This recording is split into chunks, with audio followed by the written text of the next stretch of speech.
Good morning, ladies and gentlemen. I'm News 8 digital anchor Luke Lastier here from the Wood TV live desk on your Thursday morning. Joining me is the news reporter here at Wood TV 8, Meghan Bunchman. Meghan, welcome to the team. You've been on air for about a week and a half, 2 weeks now? Yeah, about a week and a half now, yeah. Week and a half, so some viewers have seen you, but how's it been so far? You know, it's nothing like news to just kind of have you jump in and get used to it quickly. I mean, in general, I know how to shoot, I know how to edit, I know how to report the news, but there's always new equipment and, you know, sometimes you get the training and sometimes you're just headed out for a story and you get trained on the job, you know, and that's just how life is sometimes. So you're no stranger here to West Michigan. Tell us a little bit about your background. Yeah, I'm not new to West Michigan at all when it comes to journalism and being a journalist here. I started, I want to say back in 2014 or 2015, actually at a competitor station here in West Michigan. I won't mention their name, but I worked as a breaking news reporter and anchor there for about 3 to 4 years. And then actually News Radio came a calling and they asked me to fill in and become their news director and their main day anchor for their drives. And that was a different business. I've done print and I've done TV before, but radio I actually had never done. So it was a new beast to kind of learn and manage. And then, you know, life happens again and I took a shift and I'm back on TV and kind of continuing with all my sources and contacts and just delivering the news in a more of a visually pleasing way, to say the least. Do you have a favorite? I mean, that's a pretty diverse portfolio that you have. Do you have a favorite way of delivering the news? So I used this analogy actually in my interview here after working within radio and in print and then within TV now with all the kind of mediums, that specifically radio and sometimes even print, it's more like a soliloquy. You're working by yourself. It's not as team kind of building and team operated, and so it can be kind of boring sometimes, and more importantly, more lonely. I love to have more of that collaborative process and kind of work off of people and then TV news is more like a Broadway production that every day everyone has their roles to play, and if we all do it hopefully well, we have this beautiful end product to show. And it's not just the reporting and it's not just the audio levels, but there's also this visual kind of artistic component that I have learned I tend to navigate and gravitate to more often. Ladies and gentlemen, Meghan's profile is actually attached to the stream. If you click on the link that's attached there, it'll take you over to woodtv.com. Meghan, talk about your education a little bit as well. Yeah, so my undergrad, actually, I started out in San Diego, and that's actually how I got my first taste of news. It's not what I studied at all in undergrad. I was in political science and worked on a lot of political campaigns out there.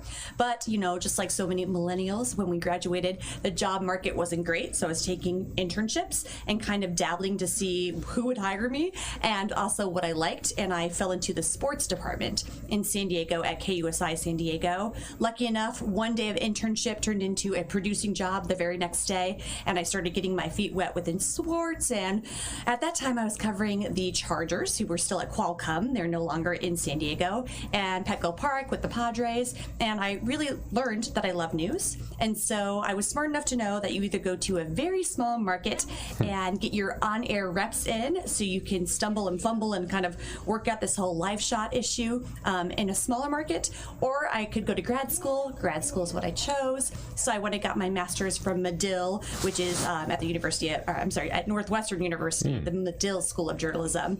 And from there, I started hopping around like markets. I've worked in everything from Chicago to Green Bay to DC to, I'm missing places, San Diego, Virginia. So I guess the DC area is kind of bifurcated, so it depends on which area you work in, but different parts of Virginia. So I've popped around a bit.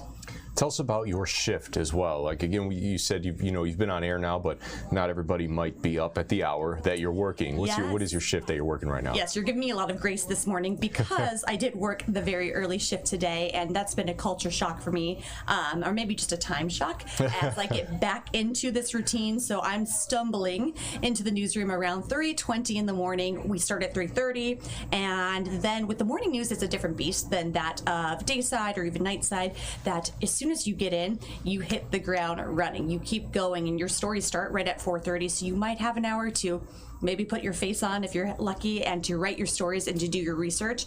And then it's live shot after live shot after live shot. So at 3:30 to about 11:30, or if I'm in the noon, kind of 1 o'clock schedule.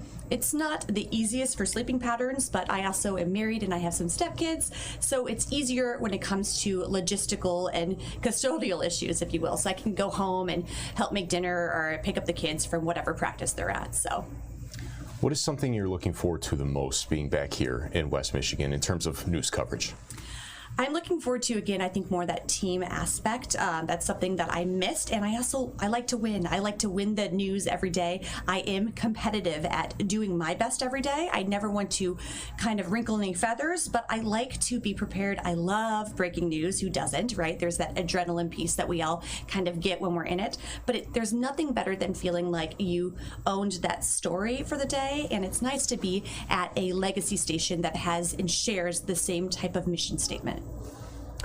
Meghan Bunchman's profile, again, ladies and gentlemen, it's attached to the stream. It'll take you over to woodtv.com. Thanks for taking some time here. Anything else that you want to put out there? No. Well, if my students see me, I also teach at GVSU as an adjunct professor. So hi guys, they're on spring break right now, and I'm enjoying a week off there too. But if they see me, hello, I'm here now. So, ladies and gentlemen, this has been a look at the Wood TV Live Desk. I'm News 8 digital anchor Luke Laster, joined again with our newest reporter, Meghan Bunchman. Folks, have a great afternoon, and we'll see you around. Thanks for watching. Thank you.